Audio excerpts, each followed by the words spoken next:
Welcome back everybody. हमने आपसे बात की थी कि बच्चों की जो अनुच्छेद 15 की जो समझ है वो बहुत ही अल्प है।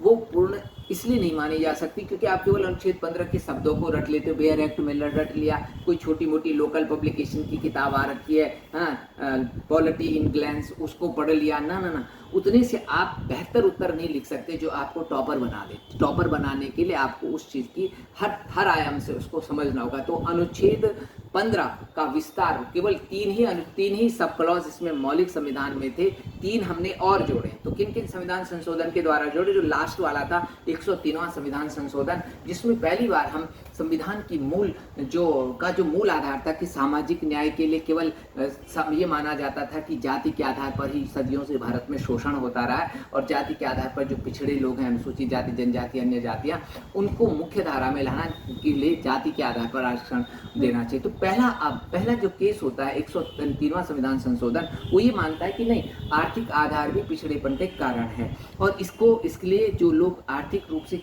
बहुत ही कमजोर हैं उनके लिए 103वां संविधान संशोधन के द्वारा 10% आरक्षण की व्यवस्था कर दी गई। ऑब्वियसली इसके लिए फिर मामला सर्वोच्च न्यायालय में आया कि इसकी कॉन्स्टिट्यूशनल वैलिडिटी चेक करो। तो एक केस आया सर्वोच्च न्यायालय का आगे, जनहित अभियान बनाम भारत संघ। अगर आप केस का नाम लिखोगे तो और भी ऑथेंटिक आंसर होगा और भी अच्छे मार्क्स होंगे। तो जनहित अभियान बनाम भारत संघ जो 2019 का मामला था, इसमें सर्वोच्च न्यायालय ने इस 103वें संविधान संशोधन की वैधता का परीक्षण किया था और इसमें ये तर्क दिया गया था कि ये संशोधन समानता के अधिकार और संविधान के मूल ढांचे का उल्लंघन करता है।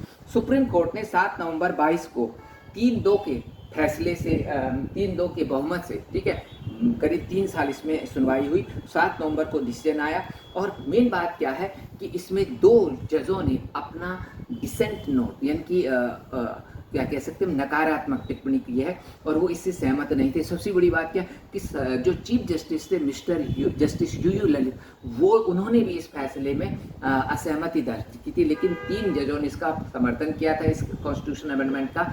जस्टिस यूयू ललित और रविंदर भट्ट ने इसका विरोध किया था। जस्टिस यूयू ललित का मानना ये था कि चीफ जस्टिस ने ये कहा कि ये जो आरक्षण है वो गरीबी उन्मूलन का साधन नहीं है और ईडब्ल्यूएस कोटे से आर्थिक रूप से कमजोर SC ST OBC को बाहर करना भेदभावपूर्ण है। ठीक है, तो अब ये क्वेश्चन बनता है कि आरक्षण की नीति के प्रतिनिधित्व के बजाय केवल आर्थिक उत्थान के साधन के रूप में उपयोग करना कहाँ तक संवैधानिक है। Thank you.